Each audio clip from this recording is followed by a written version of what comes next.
दोस्तों नमस्कार, आपका स्वागत है द साइंस अप में। आप लोग देख रहे हैं एनसीईआरटी की क्लासेस। आज हम लोग पढ़ेंगे नाइन्थ क्लास में साइंस का 6 चैप्टर, जिसका टॉपिक है ऊतक। और ऊतक को इंग्लिश में कहते हैं टिश्यू, अर्थात कोशिका से क्या बनता है? ऊतक। ऊतक से बनता है हम लोग शरीर। तो अहम रोल होता है अपने शरीर में ऊतक का। तो अब हम लोग आइए स्टार्ट करेंगे अभी अपना चैप्टर। तो ये रहा ऊतक, ये रहा 6 चैप्टर। ऊतक को इंग्लिश में क्या कहते हैं? टिश्यू कहते हैं। आइए दोस्तों स्टार्ट करते हैं। हमने पिछले अध्याय में पढ़ा था कि सभी जीवित प्राणी या पौधे कोशिकाओं के बने होते हैं। एक कोशिका जीवों में सभी मौलिक कार्य एक ही कोशिका द्वारा किए जाते हैं। उदाहरण के लिए अमीबा में एक ही कोशिका द्वारा गति, भोजन लेने की क्रिया, गैसीय विनिमय और उत्सर्जन क्रिया संपन्न की जाती है। अगर आपसे यह दोस्तों पूछा जाए कि एक कोशिकीय जीव का नाम बताइए, तो आप अमीबा कह सकते हैं, यूग्लिना बोल सकते हैं, पैरामीशियम बोल सकते हैं। ये क्या है? ये सभी के सभी एक कोशिकीय जीव होते हैं। अमीबा में विशेषता क्या होती है? ये चाहे गति करे, चाहे भोजन ले, चाहे गैसीय विनिमय हो, चाहे उत्सर्जन करे, जो भी करता सब एक ही कोशिका के माध्यम से इसमें संपन्न होता है। अब बात करते हैं लेकिन बहुकोशिक। अब बहुकोशिक जीवों में कौन आते हैं? जैसे हम लोग या अन्य जंतु, ये किस में आते हैं? बहुकोशिक में आते हैं। बहुकोशिक जीवों में लाखों कोशिकाएं होती हैं। इनमें से अधिकतर कोशिकाएं कुछ विशिष्ट कार्यों को ही संपन्न करने में सक्षम होती हैं। प्रत्येक विशेष कार्य कोशिकाओं के विभिन्न समूह द्वारा किया जाता है। कोशिकाओं के ये समूह एक विशिष्ट कार्य को ही अति दक्षता पूर्वक संपन्न करने के लिए सक्षम होते हैं। मनुष्यों में पेशी कोशिका फैलती और सिकुड़ती है, जिससे गति होती है। क्या होती है मनुष्यों में? देखिए यहाँ से आपको हम दिखाते हैं। मनुष्यों में पेशी कोशिका फैलती और सिकुड़ती है, जिससे क्या होती है? गति होती है। जैसे हम लोग रनिंग करते हैं तो हाथ पैर की कोशिकाएं क्या है? सिकुड़ती और फैलती, जिससे हम लोग गति कर पाते हैं, कोई भी कार्य कर पाते हैं। अब तंत्रिकाएं कोशिकाएं देखिए। तंत्रिकाएं कोशिकाएं क्या कार्य करती हैं? संदेशों की वाहक होती है। जैसे रक्त, ऑक्सीजन, भोजन, हार्मोन और अपशिष्ट पदार्थों का वहन करता है। पौधों में वहन नलियों से संबंधित कोशिकाएं भोजन और पानी को एक जगह से दूसरी जगह क्या करती हैं? एक जगह से दूसरी जगह ले जाती हैं। अतः बहुकोशिक जीवों में श्रम विभाजन होता है। शरीर के अंदर ऐसी कोशिकाएं जो एक तरह के कार्य को संपन्न करने में दक्ष होती हैं, सदैव एक समूह में होती हैं। इससे ज्ञात होता है कि शरीर के अंदर एक निश्चित कार्य एक निश्चित स्थान पर कोशिकाओं के एक विशिष्ट समूह द्वारा संपन्न किया जाता है। कोशिकाओं का यह समूह क्या कहलाता है? ऊतक कहलाता है। अगर आपसे ऊतक की परिभाषा पूछी जाए तो आप बता सकते हैं कोशिकाओं का वह समूह, जो कोशिकाओं का समूह होता है, उसी को ऊतक कहते हैं। कोशिका खोज 1665 में रॉबर्ट हुक ने की थी। ये ऊतक अधिकतम दक्षता के साथ कार्य कर सकने के लिए एक विशिष्ट क्रम में व्यवस्थित होते हैं। रक्त, फ्लोएम तथा पेशी ऊतक के उदाहरण हैं। अगर आपसे पूछा जाए एग्जाम्पल, तो रक्त, फ्लोएम तथा पेशी किसके हैं? ऊतक के जो एग्जाम्पल होते हैं।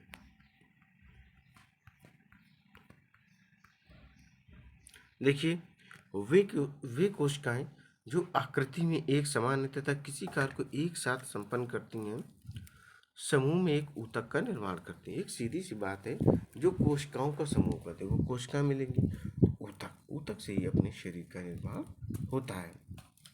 अब पढ़ेंगे क्या पौधे और जंतु एक ही तरह के ऊतकों से बने होते हैं?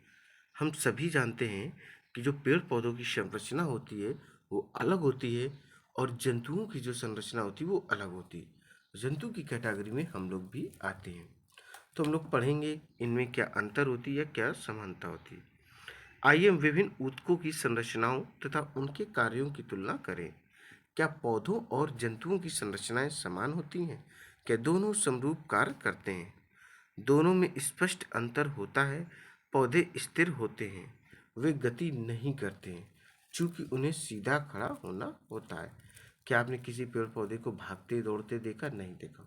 पर जो जंतु होते हैं वो चलते हैं, रेंगते हैं, भागते हैं इत्यादि, इनमें क्रियाएं होती हैं गति से संबंधित। अतः उनमें बड़ी मात्रा में सहारा प्रदान करने वाले ऊतक होते। सहारा, क्योंकि पेड़ एक जगह खड़े रहते, तो ऐसे ऊतक चाहिए जो उनकी हेल्प कर सकें और वो आसानी से खड़े रहें। ये सहारा प्रदान करने वाले ऊतक प्रायः मृत कोशिकाओं के बने होते। किसके? मृत कोशिकाओं के ये बने होते हैं। दूसरी ओर जंतु क्या करते हैं? भोजन, साथी और आश्रय की खोज में इधर उधर विचरण करते रहते हैं। ये पौधे की अपेक्षा ऊर्जा का अधिक उपभोग करते हैं। जंतुओं के अधिकांश ऊतक क्या होते हैं? जीवित होते हैं। क्यों जीवित होते हैं? क्योंकि एक स्थान से दूसरे स्थान पर इनको दौड़ना भागना पड़ता है, चाहे वो किसी कार्य के लिए करते हों। जंतु और पौधों के बीच उनकी वृद्धि के प्रतिरूप में एक और भिन्नता है। पौधों की वृद्धि कुछ क्षेत्रों में ही सीमित रहती है, जबकि जंतुओं में ऐसा नहीं होता है। पौधों के कुछ ऊतक जीवन भर विभाजित होते रहते हैं। ऐसे ऊतक कुछ क्षेत्रों में ही सीमित रहते हैं। ऊतकों की विभाजन क्षमता के आधार पर ही पौधों के ऊतकों का क्या किया जाता है? वर्गीकरण किया जाता है। बिल्कुल दोस्तों, अब आगे देखते हैं। वृद्धि अथवा विभज्य ऊतक या विभज्यतक जिसको कहते हैं, विभज्य ऊतक तथा स्थायी ऊतक जंतुओं में कोशिका वृद्धि अधिक एक रूप होती है। अतः जंतुओं में विभाज्य तथा अविभाज्य क्षेत्रों की कोई निश्चित सीमा नहीं होती है। अंगों और अंग तंत्रों का संरचनात्मक संगठन जटिल पौधों की अपेक्षा जटिल जंतुओं में अति विशिष्ट तथा सीमित होता है। यह मूल अंतर जीवधारियों के दो महत्वपूर्ण समूह के जीवन यापन के विभिन्न तरीकों को दर्शाता है। विशेषकर इनके भोजन करने की प्रक्रिया में संरचनात्मक संगठन एक ओर पौधों के गतिहीन अस्तित्व तथा दूसरी ओर जंतुओं के प्रचलन के लिए अंग तंत्र के विकास हेतु विभिन्न प्रकार से अनुकूलित होते हैं। जटिल जंतुओं तथा पौधों के संदर्भ में अब हम ऊतकों की अवधारणा के बारे में विस्तृत चर्चा करेंगे। कुछ प्रश्न दिए गए, इनको आपको ही करना है। अब बारी आ गई है पादप ऊतक। पादप ऊतक को इंग्लिश में प्लांट टिश्यू कहते हैं। क्या कहते हैं? इसको प्लांट टिश्यू कहते हैं। इसके अंतर्गत हम पढ़ेंगे विभज्य ऊतक। क्या पढ़ेंगे? विभज्योतक पढ़ेंगे हम लोग प्लांट्स के अंदर। ये देखिए, फर्स्ट ऑफ ऑल चित्र दिया गया है। प्याज के मूल में वृद्धि। देखिए किस तरीके से प्याज को पानी में डाला गया। मूल वृद्धि अर्थात इसकी जड़ों में वृद्धि हो रही है, जैसा कि आप लोग देख पा रहे होंगे चित्र में। ये चित्र चलिए मार्क कर देते हैं इसको। ये देखिए, आप लोग देख पा रहे हो। आगे देखिए, और ये क्रियाकलाप का ही चित्र मैंने आपको दिखाया था। देखिए क्रियाकलाप क्या है? 6.1 है। दो शीशे के जार लेते हैं और उनमें पानी भर देते हैं। अब दो प्याज लेते हैं और दोनों जारों पर एक एक प्याज रख देते, जैसा कि चित्र में जस्ट मैंने अभी आपको दिखाया था। कुछ दिनों तक दोनों प्याजों की मूलों की लंबाई मापते हैं। पहले, दूसरे और तीसरे दिनों में मूलों की लंबाई को माप लेते हैं। दूसरे जार में रखी प्याज की मूल को चौथे दिन 1 सेंटीमीटर काट लेते हैं।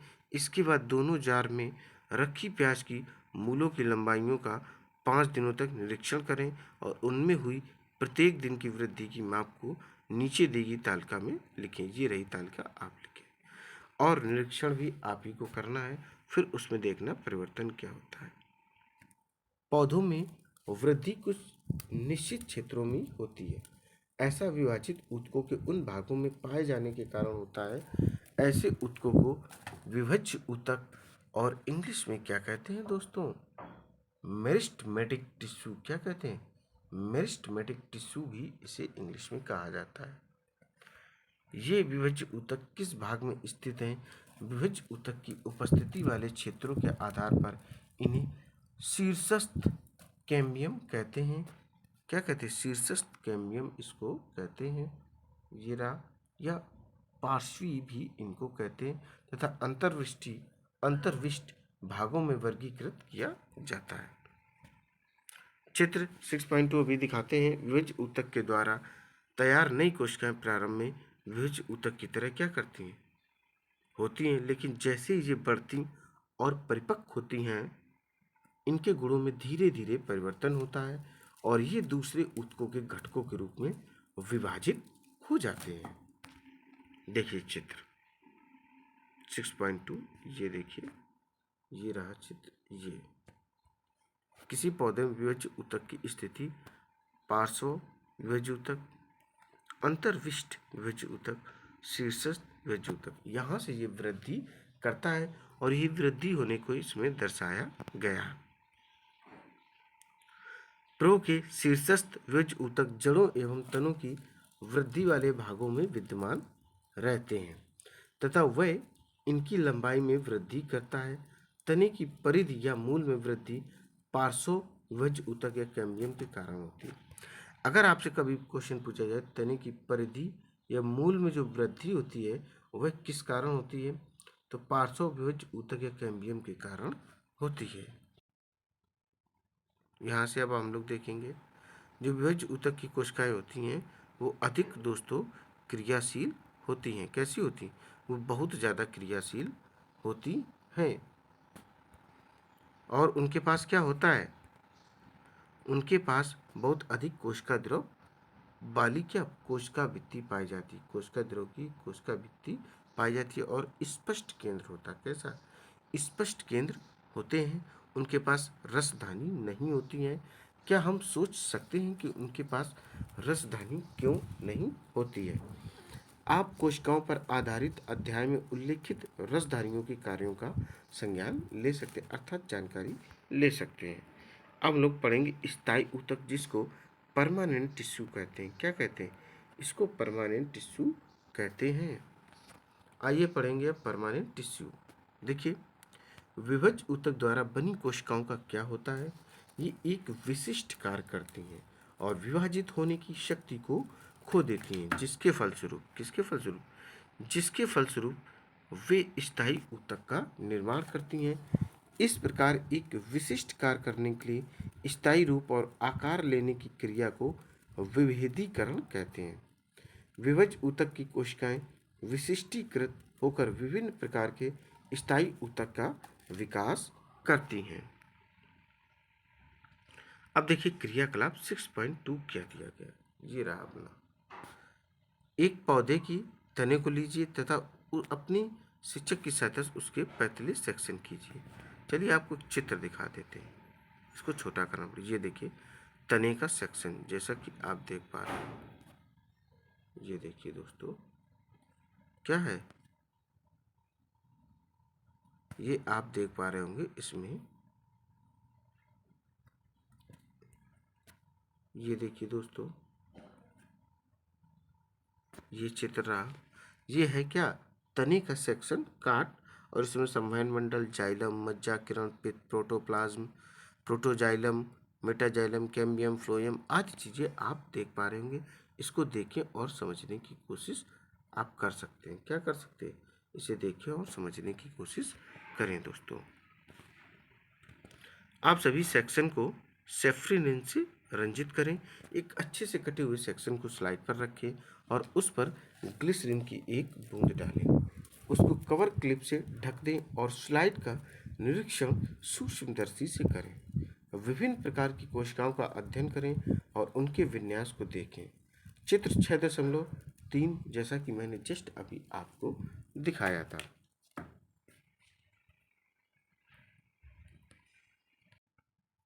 आइए अब दोस्तों देखते हैं सरल स्थायी ऊतक, अर्थात सिंपल परमानेंट टिश्यू। क्या कहते हैं? सिंपल परमानेंट टिश्यू इसको इंग्लिश में कहते हैं। एपिडर्मिस के नीचे कोशिकाओं की कुछ परतें होती हैं जिसे सरल स्थायी ऊतक कहते हैं। आप यहाँ से देख सकते हैं। ये देखिए, एपिडर्मिस के नीचे कोशिकाओं की कुछ परतें होती हैं जिसे सरल स्थायी ऊतक कहते हैं। पैरेनकाइमा सबसे अधिक पाया जाने वाला सरल स्थायी ऊतक। अब सरल स्थायी ऊतक का एग्जाम्पल पूछा जाए तो क्या है? पैरेनकाइमा है। ये पतली कोशिका भित्ति वाली सरल कोशिकाओं का बना होता है। ये जीवित कोशिकाएं हैं। ये प्रायः बंधन मुक्त होती हैं तथा इस प्रकार के ऊतक की कोशिकाओं के मध्य काफ़ी रिक्त स्थान पाया जाता है, जैसा कि चित्र 6.4 में अभी आप देखेंगे। ये ऊतक प्रायः क्या करते हैं? भोजन का भंडारण करते हैं। ये देखो दोस्तों, चित्र दिखा दें 6.4a, ये आप लोग देखिएगा। ये है आपका ए नंबर, ठीक है, और ये आपका है बी नंबर, जैसा कि आप लोग देख पा रहे हैं। देखिए ये रहा। इनको चित्रों को आप ध्यान से देखें, कहाँ कोशिका भित्ति है, कहाँ राजधानी, कहाँ केंद्रक है। और क्या है? ए में पैरेनकाइमा, ये कोलेनकाइमा। तो अगर पूछा जाए तो ए नंबर ये हमने आपको पहले बताया, ये है, और ये आपका क्या है? पैरेनकाइमा है। और बी नंबर ये दिया गया है, और ये आपका कोलेनकाइमा है, जैसा कि आप लोग चित्र में देख पा रहे हो। अब ये भी चित्र हम आपको चलिए अभी दिखा देते हैं, पढ़ा बाद में देंगे इसको। अब देखिए चित्र 6.4 सी के दो भाग दिए गए हैं। क्या दिए गए हैं? सी के दो भाग दिए गए हैं। देखिए स्क्लेरेनकाइमा दिया गया है, ये वाला, ये स्क्लेरेनकाइमा है। क्या है दोस्तों? ये स्क्लेरेनकाइमा है, जैसा कि आप लोग देख पा रहे हो, ये रहा स्क्लेरेनकाइमा। और इसकी बात करें तो ये रहा, क्या दिया गया है? अब है स्क्लेरेनकाइमा, बट इसकी काट है। जैसे ए नंबर फर्स्ट में दिया गया अनुप्रस्थ सेक्शन है, और जो बी में दिया गया वह अनुदैर्ध्य सेक्शन है। लिमिट मोटी भित्ति, संकीर्ण ल्यूमेन, सरल छिद्रयुक्त जे, इस तरीके से आप लोग इसको देख सकते हैं। अब देखिए कुछ पैरेनकाइमा ऊतकों में क्लोरोफिल पाया जाता है। क्या पाया जाता है? क्लोरोफिल पाया जाता है, जिसके कारण प्रकाश संश्लेषण की क्रिया संपन्न होती है। स्थितियों में इन ऊतकों को क्लोरेनकाइमा या हरित ऊतक कहते हैं। जलीय पौधों में पैरेनकाइमा की कोशिकाओं के मध्य हवा की बड़ी गुहिकाएं होती हैं, जिसको इंग्लिश में कैविटीज कहते हैं, जिसके कारण ये जल में उतराती हैं। इस प्रकार के पैरेनकाइमा को एरेनकाइमा कहा जाता है। अब समझो बेटा, जब जल में वो तैरेंगी, ठीक है, उतराती हैं, तो उनको हम लोग एरेनकाइमा कहते हैं। एरेनकाइमा कुछ अलग नहीं होता, इसी से होता है। पौधों में लचीलेपन का गुण एक अनस्थायी ऊतक कोलेनकाइमा के कारण होता है। अब पौधे में अगर लचीलापन पूछा जाए किसकी वजह से होता है, तो ये होता है, ये जैसा कि हमने ये कोलेनकाइमा बताया। ये पौधों के और विभिन्न भागों जैसे पत्ती, तना में बिना टूटे हुए लचीलापन लाता है। ये पौधों को यांत्रिक सहायता भी प्रदान करता है। हम इस ऊतक को एपिडर्मिस के नीचे पर्णवृत्त में पा सकते हैं। इस ऊतक की कोशिकाएं जीवित, लंबी और अनियमित ढंग से कोनों पर मोटी होती है तथा कोशिकाओं के बीच बहुत कम स्थान होते हैं, जैसा कि चित्र अभी दिखाया था। ये 6.4b का था। एक अन्य प्रकार का ऊतक स्क्लेरेनकाइमा होता है। ये ऊतक पौधों को कठोर एवं मजबूत बनाता है। हमने नारियल के रेशे युक्त छिलके को देखा है, ये स्क्लेरेनकाइमा ऊतक से बना है। नारियल का छिलका कैसे होता है? वह स्क्लेरेनकाइमा का बना होता है, ध्यान रखिएगा इतना। और इस ऊतक की कोशिकाएं मृत होती हैं। ये लंबी और पतली होती हैं, क्योंकि इस ऊतक की भित्ति लिग्निन के कारण मोटी होती है। किसके कारण?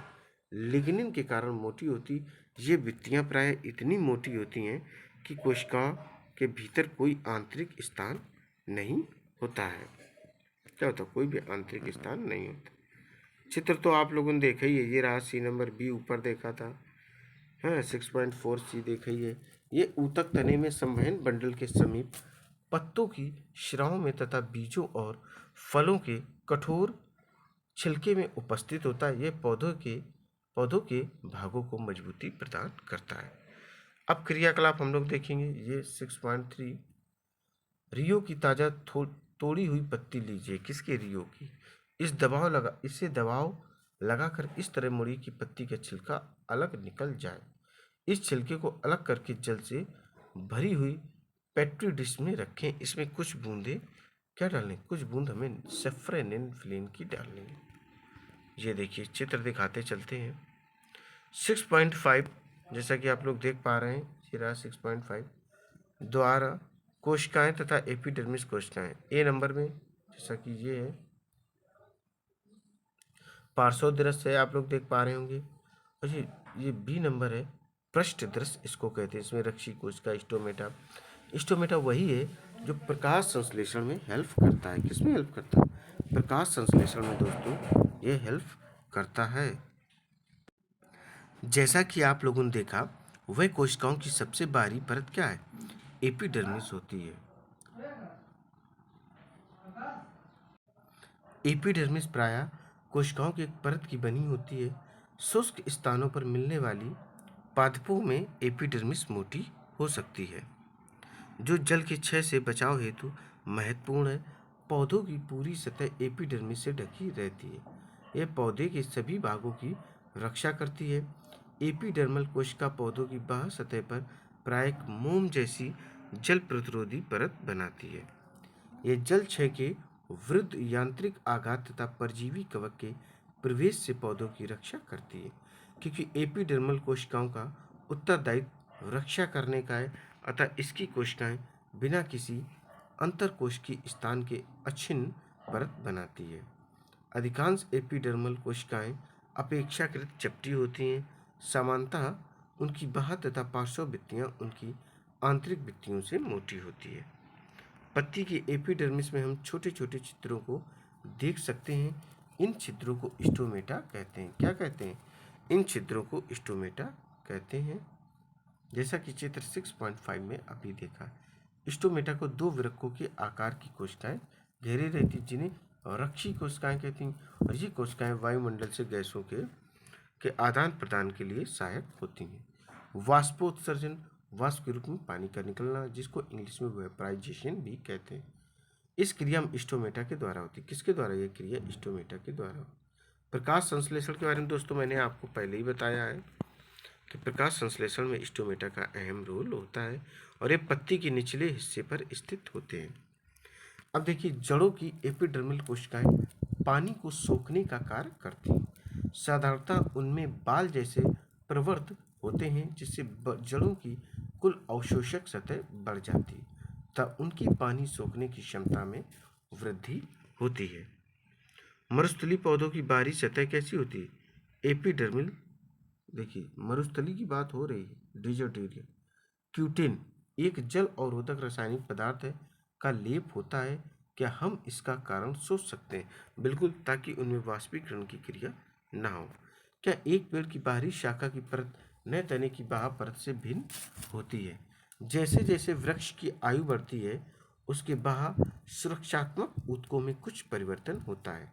द्वितीयक वृक्ष ऊतक की पट्टी जो कॉर्टेक्स में होती है, कॉर्क नामक कोशिका की परतों को बनाती है। इन छालों की कोशिकाएं मृत होती हैं। ये बिना अंतःकोश के स्थानों, जैसा कि चित्र 6.6 में देखेंगे, कि व्यवस्थित होती हैं। इनकी भित्ति पर सुब्रिन, जिसको क्या कहते हैं? इंग्लिश में सबरिन कहते हैं, नामक पदार्थ होता है, जो इन छालों को हवा एवं पानी के लिए अभेद बनाता, अर्थात क्या करता है? सुरक्षा प्रदान करता है। ये रहा 6.6। इसको रक्षी ऊतक कहते हैं, जैसा कि छाल कोशिकाएं फटी हुई एपिडर्मिस। अब देखें जटिल स्थायी ऊतक, इसको इंग्लिश में कहते हैं कॉम्प्लेक्स परमानेंट टिश्यू। क्या कहते हैं? कॉम्प्लेक्स परमानेंट टिश्यू इसको कहते हैं। अब तक हम एक ही प्रकार की कोशिकाओं से संबंधित के बारे में बार बार पढ़ते जा रहे थे और उस पर हमने समझने की कोशिश की। अब हम भिन्न भिन्न प्रकार के ऊतकों के बारे में पढ़ेंगे और उसके बारे में विचार करेंगे क्या होता है। एक ही तरह के दिखाई देते हैं क्या? ऐसे ऊतकों को साधारण स्थायी ऊतक कहते हैं, जो एक तरीके के दिखाई पड़े। ठीक है, उनको स्थायी ऊतक कहते हैं। अन्य प्रकार के स्थायी ऊतक को जटिल ऊतक कहते हैं। अब जो एक प्रकार की नहीं दिखाएगी, विभिन्न प्रकार की विभिन्नताएं उसमें समझ में आएंगी, उनको जटिल ऊतक कहते हैं। जटिल ऊतक एक से अधिक प्रकार की कोशिकाओं से मिलकर बने होते हैं और ये सभी एक साथ मिलकर एक इकाई की तरह कार्य करते हैं। जाइलम और फ्लोएम इसी प्रकार के जटिल ऊतकों के उदाहरण हैं। इन दोनों को संवहन ऊतक भी कहते हैं और ये मिलकर संवहन बंडल का निर्माण करते हैं। संवहन ऊतक जटिल पौधों की एक विशेषता है जो कि उनको स्थलीय वातावरण में रहने के अनुकूल बनाती है। चित्र 6.3 में मैंने बताया था कि तने का एक भाग दिखाया गया है कि हम संवहन बंडल में मौजूद विभिन्न प्रकार की कोशिकाओं को देख सकते हैं। जाइलम, जिसको जाइलम ट्रैकिड, वाहिनिका, वाहिका जाइलम, पैरेन्काइमा चित्र 6.7 ABC में अभी आपको दिखाएंगे। ठीक है, और जाइलम भी देखेंगे। देखिए, देख ही लीजिए, ये रहे जटिल ऊतकों के प्रकार हैं। ये देखिए, और छोटा कर देते हैं ताकि आराम से इसको आप लोग देख सकें। ट्रैकिड, ठीक है, ये वाहिका, ये जाइलम पैरेन्काइमा, आप लोग देख लें इसको। ठीक है, ये किससे? फाइबर रेशे से मिलकर बना होता है। ट्रैकिड एवं वाहिका की कोशिका भित्ति मोटी होती है और इनमें से कई परिपक्व कोशिकाएं मृत होती हैं। ट्रैकिड और वाहिकाओं की संरचना नलिकाकार होती है। इनके द्वारा पानी और खनिज लवण का ऊर्ध्वाधर संवहन होता है। पैरेन्काइमा भोजन का संग्रह करता है। जाइलम फाइबर मुख्यतः सहारा देने का कार्य करता है। फ्लोएम 5 प्रकार के अवयवों, चालनी कोशिकाएं, चालनी नलिका, साथी कोशिकाएं। देखो फ्लोएम के बारे में पहले सुन लो आप। ये रहा फ्लोएम, इसमें क्या क्या है ये देखिए। चालनी कोशिकाएं, चालनी नलिका, साथी कोशिकाएं, फ्लोएम पैरेन्काइमा, फ्लोएम रेशे। इतने से क्या बना है? इसके अवयव होते हैं फ्लोएम। फ्लोएम का कार्य क्या होता है? जो पेड़ पौधे अपना भोजन बनाते हैं और इस भोजन को पेड़ पौधों की विभिन्न शाखाओं तक पहुंचाने का कार्य फ्लोएम करता है। क्या करता है? फ्लोएम करता है। चित्र 6.7D अभी आपको दिखाएंगे। चालनी नलिका छिद्रित भित्ति वाली तथा नलिकाकार कोशिका होती है। फ्लोएम पत्तियों से भोजन को पौधे के विभिन्न भागों तक पहुंचाता है। फ्लोएम रेशों को छोड़कर फ्लोएम कोशिकाएं जीवित कोशिकाएं हैं।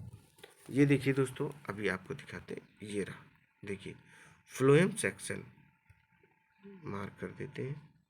ये देखिए, ये नीचे लिखा फ्लोएम कोशिका। कहाँ लिखा था? ये दोस्तों नीचे लिखा था, इसको साफ कर दें।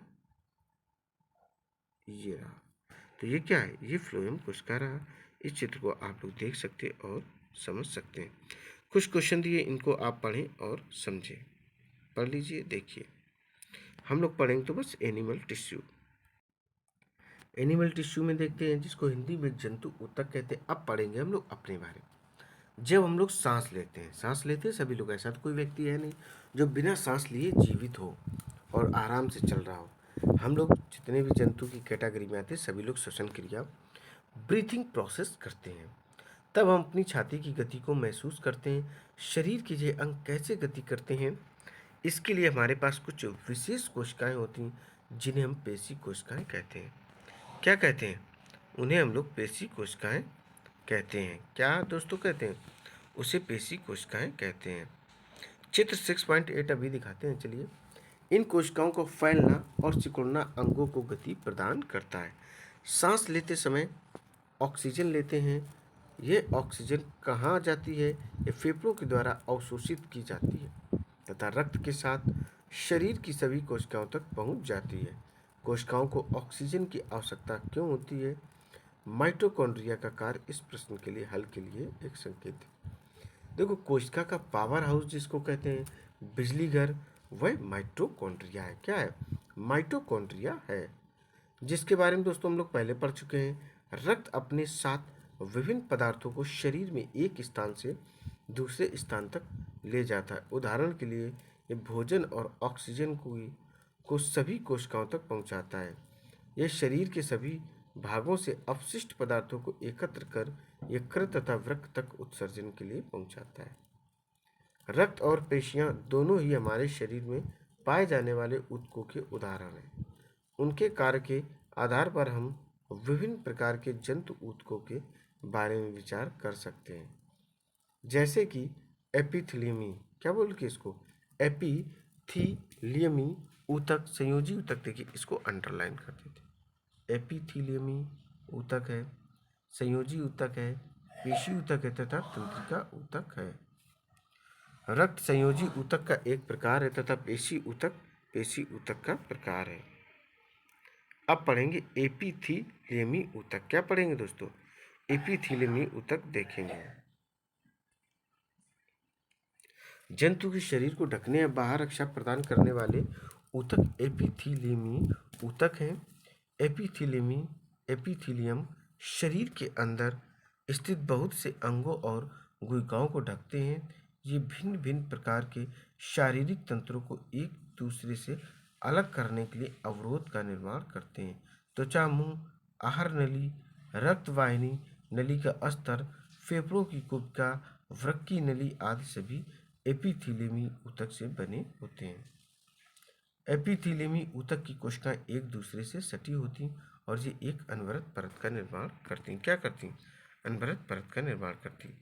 ये देखो दोस्तों चित्र, आप लोग 6.8 देखेंगे आप लोग। पेशी रेशे, चिकने पेशी रेशे, कोशिका केंद्रक, चिकने पेशी रेशे ये रहे, देखिए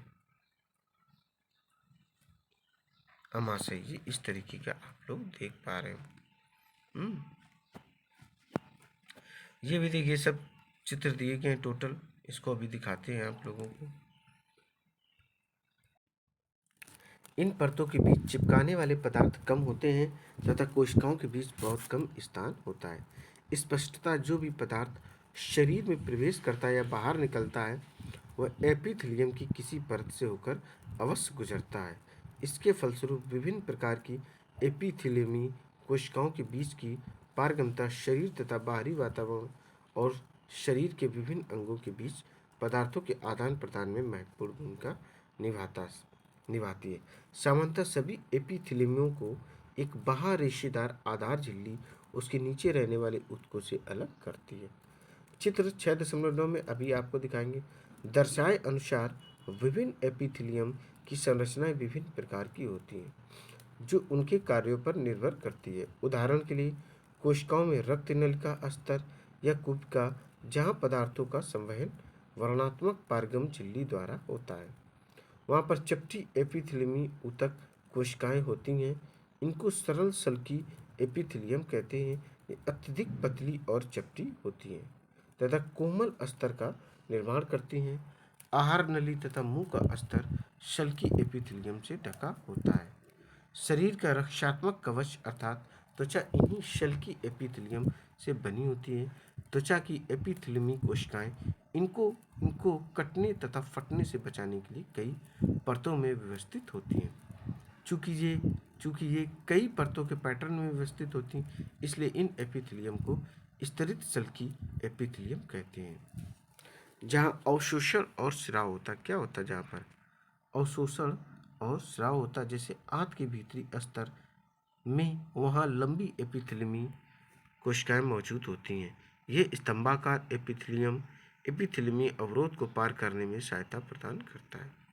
श्वास नली में स्तंभाकार एपिथेलियमी ऊतक में पक्षमार्ग, जिसको सीलिया कहते हैं, जो कि एपिथेलियमी ऊतक की कोशिकाओं की सतह पर बाल जैसी रचनाएं होती, ये पक्षमाप गति कर सकते हैं। अब आप देखो चित्र, छोटा कर देते हैं दोस्तों, ये देखिए 6.9 विभिन्न प्रकार के ऊतक, ये आप देख पा रहे हो। स्तरित सल्की कोशिका, क्या स्तरित सल्की, इसको आप देख पा रहे हो। ये देखिए स्तंभाकार पक्षमाप, ए नंबर से दिखाते हैं आप। ये देखिए शल्की ए नंबर, बी नंबर घनाकार, सी नंबर स्तंभाकार, जिसको पक्षमापी भी या इंग्लिश में सीलिया भी कहते हैं। ये स्तरित सल्की आप लोग देख पा रहे होंगे। इस तरीके से ये पक्षमाप क्या करते हैं? गति करते हैं तथा इनकी गति श्लेष्मा को आगे स्थानांतरित करके साफ करने में सहायता करती है। इस प्रकार के एपिथेलियम को पक्षमापी स्तंभाकार एपिथेलियम कहते हैं। क्या कहते हैं? पक्षमापी स्तंभाकार कहते हैं। ये देखिए दोस्तों, कायदे से इसको अंडरलाइन कर देते हैं दोस्तों, अच्छा नहीं लगेगा ऐसे। क्या कहते हैं? पक्षमापी स्तंभाकार एपिथेलियम कहते हैं। घनाकार एपिथेलियम वृक्क की नली तथा लार ग्रंथि की नली के स्तर का निर्माण करता है, जहाँ यह उसे यांत्रिक सहारा प्रदान करता है। ये एपिथेलियम कोशिकाएं प्रायः ग्रंथि कोशिका के रूप में अतिरिक्त विशेषता अर्जित करती है, जो एपिथेलियमी ऊतक की सतह पर पदार्थों का स्राव कर सकती है। कभी कभी एपिथेलियमी ऊतक का कुछ भाग अंदर की ओर मुड़ा होता है तथा एक बहुकोशिक ग्रंथि का निर्माण करता है। यह ग्रंथिल एपिथेलियम कहलाता है। क्या कहलाता है? यह ग्रंथिल जो होता है यह एपिथेलियम कहलाता है। अब पढ़ेंगे संयोजी ऊतक, जिसको इंग्लिश में कनेक्टिव टिश्यू कहते हैं। क्या कहते हैं इसको? इसको इंग्लिश में कनेक्टिव टिश्यू कहते हैं। रक्त एक प्रकार का संयोजी ऊतक है। इसे संयोजी ऊतक क्यों कहते हैं? इस अध्याय की भूमिका में इस संबंध में एक संकेत दिया गया था। क्या है? क्योंकि वह जो विभिन्न प्रकार के तत्व होते हैं उनको एक स्थान से दूसरे स्थान पर ले जाने का कार्य ब्लड ही करता है, और विभिन्न प्रकार की मसल्स कोशिकाओं को ये जोड़ने का भी कार्य करता है। इसलिए इसको संयोजी ऊतक या इंग्लिश में कनेक्टिव टिश्यू कहा जाता है। अब हम इस तरह के ऊतक के बारे में विस्तृत जानकारी लें। संयोजी ऊतक की कोशिकाएं आपस में कम जुड़ी होती हैं और अंतरकोश की आधात्री या मैट्रिक्स में धसी होती हैं। चित्र 6.106.10 हम आपको दिखाएंगे। ये आधात्री जेली की तरह तरल, सघन या कठोर हो सकती हैं। आधात्री की प्रकृति विशिष्ट संयोजी ऊतक के कार्य के अनुसार बदलती रहती है। अब देखें क्रियाकलाप 6.4। देखिए इसके अंतर्गत क्या दिया गया दोस्तों। रक्त की एक बूंद स्लाइड पर लें और उसमें मौजूद विभिन्न कोशिकाओं की सूक्ष्मदर्शी से देखें। सूक्ष्मदर्शी मतलब माइक्रोस्कोप के माध्यम से देखें। देखिए रक्त के तरल आधात्री भाग को प्लाज्मा कहते हैं। प्लाज्मा में लाल रक्त कणिकाएं होती हैं जिनको आरबीसी कहते हैं। आरबीसी का जो फुल फॉर्म होता है वह होता है रेड ब्लड सेल्स। क्या होता है? रेड ब्लड सेल्स या रेड ब्लड कार्पसेल्स भी इसको कहते हैं। श्वेत रक्त कणिकाएं डब्ल्यूबीसी। डब्ल्यूबीसी का फुल फॉर्म होता है वाइट ब्लड सेल्स या वाइट ब्लड कार्पसेल्स तथा प्लेटलेट्स निलंबित होते हैं। प्लाज्मा में प्रोटीन, नमक। अब देखो प्लाज्मा में क्या क्या होता है? प्रोटीन, नमक तथा हार्मोन भी होते हैं। रक्त गैसों, शरीर के पचे हुए भोजन, हार्मोन और उत्सर्जी पदार्थों को शरीर के एक भाग से दूसरे भाग में संवहन करने में मदद करते हैं। किस किस को? ये देखिए गैसों को तो करता ही है, पचे हुए भोजन को, हार्मोन और उत्सर्जी पदार्थों को एक स्थान से दूसरे स्थान पर ट्रांसफर करने में यह मदद करता है। ठीक है। अब आगे देखिए, चित्र ही देख लो आप। जब डायरेक्ट दोस्तों चित्र दिए गए हैं तो यहाँ से देखो 6.10। संयोजी ऊतकों के प्रकार विभिन्न रक्त कणिकाएं, ठीक है, सहित अस्थि, काचाभ उपास्थि, वसामय ऊतक और एरियोलर ऊतक। यहाँ से देखो आप, ये देखिए ए नंबर, ये ए नंबर रहा, देख सकते हैं आप लोग। फिर ये रहा बी नंबर का, तो अंडरलाइन कर दीजिए। ये रहा था ए नंबर, ये रहा बी नंबर।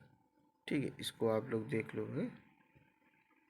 और ये रहा, और सी नंबर इसके जस्ट बगल में था, ये रहा, देखो आप लोग। और डी ये आ गया, तो ये चीज़ें रही। एक और बचा, ये रहा ए नंबर। इसको क्या कहते हैं? एरियोलर कहते हैं। आराम से इनको आप स्लो मोशन में चेक कर सकते हैं और दोस्तों देख सकते हैं, जैसा कि मैं आपको दिखाने की कोशिश कर रहा हूँ। अस्थि संयोजी ऊतक का एक अन्य उदाहरण क्या है? ये एक पंजर का निर्माण कर शरीर को आकार प्रदान करती है। यह मांसपेशियों को सहारा देती है और शरीर के मुख्य अंगों को सहारा देती है। यह ऊतक मजबूत और कठोर होता है। अस्थि कार्यों के लिए इन गुणों के क्या उपयोग हैं? अस्थि कोशिकाएं कठोर आधात्री में धसी होती हैं जो कैल्शियम तथा फास्फोरस से बनी होती हैं। दो अस्थियां आपस में एक दूसरे से एक अन्य संयोजी ऊतक, जिसे स्नायु या अस्थिबंधन तंतु कहते हैं, से जुड़ी होती हैं। देखो, अब बात करें दो अस्थियां अर्थात हड्डी जब एक दूसरे से जुड़ी हो तो उसे स्नायु कहते हैं या अस्थिबंधन भी कहते हैं। इसी के माध्यम से हड्डियां जुड़ी हुई होती हैं। ये ऊतक बहुत लचीला, अपने हाथ पैर को मोड़ लेते हो, उंगली को मोड़ लेते, कैसे मोड़ लेते हैं? वो इसी अस्थिबंधन की वजह से, ये स्नायु की वजह से होता है। यह ऊतक बहुत लचीला एवं मजबूत होता है। स्नायु में आधात्री बहुत कम होती हैं और अस्थियों को अस्थियों से जोड़ती हैं। एक अन्य प्रकार का संयोजी ऊतक कंडरा है। क्या है? कंडरा, जिसको इंग्लिश में टेंडन भी कहते हैं, जो अस्थियों से मांसपेशियों को जोड़ता है। कंडरा मजबूत तथा सीमित लचीलेपन वाले रेशेदार ऊतक हैं। उपास्थि, अब देखो उपास्थि को समझो। उपास्थि को दोस्तों इंग्लिश में कहते हैं कार्टिलेज, अंडरलाइन कर देते हैं इसको। ये बहुत इंपॉर्टेंट दोस्तों। एक अन्य प्रकार का संयोजी ऊतक है जिसमें कोशिकाओं के बीच पर्याप्त स्थान होता है। इसकी ठोस आधात्री प्रोटीन और शर्करा की बनी होती है। ये अस्थियों के जोड़ों को चिकना बनाती है। क्या करती है? अस्थियों के जोड़ों को ये चिकना बनाती है। उपास्थि क्या करती है? नाक, थोड़ा सा ऊपर कर दे दोस्तों, देखिए यहाँ से नाक, कान, कंठ और श्वास नली भी उपस्थित होती है। हम कान की उपास्थि को मोड़ सकते हैं, नाक की उपास्थि को भी मोड़ सकते हैं, ठीक है, परंतु हाथ की अस्थि को नहीं। सोचिए ये दो ऊतक विभिन्न प्रकार के होते हैं। अब पढ़ेंगे एरियोलर संयोजी ऊतक। एरियोलर संयोजी ऊतक देखिए क्या होता है। एरियोलर संयोजी ऊतक त्वचा, मांसपेशियों के बीच, रक्त नलिका के चारों ओर तथा नसों और अस्थिमज्जा में पाया जाता है। यह अंगों के भीतर की खाली जगह को भरता है, आंतरिक अंगों को सहारा प्रदान करता है और ऊतकों की मरम्मत में सहायता करता है। हमारे शरीर में वसा कहाँ संचित होता है? वसा का संग्रह करने वाला वसा में ऊतक त्वचा के नीचे आंतरिक अंगों के बीच पाया जाता है। इस ऊतक की कोशिकाएं वसा की कोशिका गोलिकाओं से भरी होती हैं। वसा संग्रहित होने के कारण यह ऊष्मी कुचालक का कार्य भी करता है। क्या करता है? कार्य भी करता है। अब पढ़ेंगे पेशी ऊतक। इसको इंग्लिश में कहते हैं मसल्स टिश्यू। क्या कहते हैं? मसल्स टिश्यू कहते हैं। अब मसल्स जो आप देख ही पाते हैं जो होती है मसल्स। पेशी ऊतक लंबी कोशिकाओं का बना होता है जिसे पेशी रेशा या मसल्स फाइबर भी कहते हैं। क्या कहते हैं? मसल्स फाइबर भी कहते हैं। यह हमारे शरीर में, देखिए इसे क्या कहते हैं? पेशी रेशा भी कहते हैं। यह हमारे शरीर में गति के लिए उत्तरदायी है। क्या है? उत्तरदायी है। पेशियों में एक विशेष प्रकार की प्रोटीन होती है जिसे सिकुड़ने वाला प्रोटीन कहते हैं, जिसके संकुचन एवं प्रसार के कारण गति होती है। कुछ पेशियों की हम इच्छा अनुसार गति करा सकते हैं। हाथ और पैर में विद्यमान पेशियों को हम अपनी इच्छा अनुसार आवश्यकता पड़ने पर गति करा सकते हैं या उनकी गति को रोक सकते हैं। इस तरह की पेशियों को क्या कहते हैं? ऐच्छिक पेशी कहते हैं, जो हमारे कंट्रोल में हो। क्या हो? जिनको हम अपने आप से कंट्रोल कर सकते हैं, अपनी इच्छा अनुसार उनमें चेंजमेंट कर सकें या जैसे चाहे वैसे मोड़ सकें, उनको ऐच्छिक पेशी या इंग्लिश में वॉलंटरी मसल्स कहते हैं। क्या कहते हैं? वॉलंटरी मसल्स कहते हैं। चित्र 6.11 अभी दिखाएंगे ए में। इन पेशियों को कंकाल पेशी भी कहा जाता है क्योंकि ये अधिकतर हड्डियों से जुड़ी होती हैं तथा शारीरिक गति में सहायता होती है। सूक्ष्मदर्शी से देखने पर ये पेशियाँ हल्के तथा गहरे रंगों में एक के बाद एक रेखाओं या धारियों की तरह प्रतीत होती हैं। इसी कारण इसे रेखित पेशी भी कहा जाता है। क्या कहा जाता है? इसे रेखित पेशी भी कहते हैं। इस ऊतक की कोशिकाएं लंबी, कैसी? लंबी, बेलनाकार, शाखा रहित और बहुनाभी होती हैं। आहार नली में भोजन का प्रवाह या रक्त नलिका का प्रसार एवं संकुचन जैसी गतियां ऐच्छिक नहीं है। इन गतिविधियों को हम स्वयं संचालित नहीं कर सकते हैं, अर्थात हम इन गतियों को इच्छा अनुसार प्रारंभ या बंद नहीं कर सकते। चिकनी पेशियां चित्र 6.11 में अभी देखेंगे, अथवा अनैच्छिक पेशियां इनकी गति को नियंत्रित करती हैं। अब देखिए अनैच्छिक पेशियां कौन सी? जो हमारे कंट्रोल में, जैसे आँख की पलक, मूत्रवाहिनी, फेफड़ों की श्वसनी में भी पाया जाता है। कोशिकाएं लंबी और क्या होता है? आखिरी सिरा नुकीला होता है जिसको तर्करूपी कहते हैं।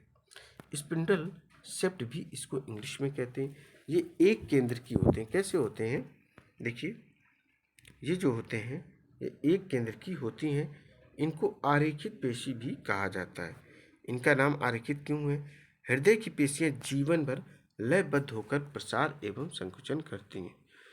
इन अनैच्छिक पेशियों को कार्डियक या पेशी कहा जाता है। क्या कहा जाता है? हृदय संबंधित होगा तो स्वाभाविक कार्डियक ही कहा जाएगा, क्योंकि कार्डियोलॉजी में क्या होता है? हृदय का ट्रीटमेंट होता है। हार्ट का।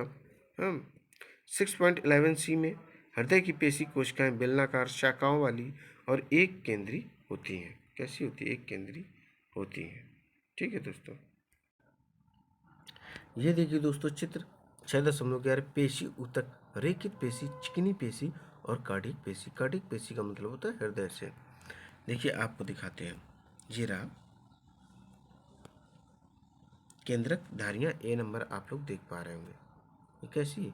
ये एक प्रकार की रेखित पेशी है। ठीक है, तर्क रूपी पेशी ये देखिए बी नंबर में ये रही। ठीक है, और सी नंबर देख पा रहे हैं, ये रही कार्डियक अर्थात मसल्स वाली ये पेशियां हैं। इनको आराम से आप देख सकते हैं। ए नंबर में रेखित पेशियां हैं, बी नंबर में चिकनी पेशियां हैं और थर्ड में कार्डियक पेशी होती है। ये इतनी चीज़ें होती हैं दोस्तों। अब आपको थोड़ा सा और बता दें, देखिए तंत्रिका ऊतक बहुत इंपॉर्टेंट है। इसको नर्वस टिश्यू भी कहते हैं। क्या कहते हैं? नर्वस टिश्यू या नर्वस सिस्टम भी इसको कहते हैं। सभी कोशिकाओं में उत्तेजना के अनुकूल प्रतिक्रिया करने की क्षमता होती है। यद्यपि तंत्रिका ऊतक की कोशिकाएं बहुत शीघ्र ही उत्तेजित होती हैं और इस उत्तेजना को बहुत शीघ्र पूरे शरीर में एक स्थान से दूसरे स्थान तक पहुंचाती है। मस्तिष्क, अब इसमें देखें क्या क्या सम्मिलित होता है। देखिए मस्तिष्क, मेरुरज्जा तथा तंत्रिकाएं सभी तंत्रिका जो होती है ऊतकों की बनी होती हैं।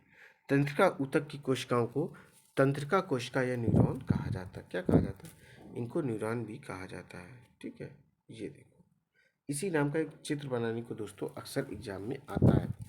न्यूरॉन में कोशिकाएं केंद्रक तथा कोशिका द्रव साइटोप्लाज्म होते हैं। इससे लंबे पतले बालों जैसी शाखाएं निकली होती हैं।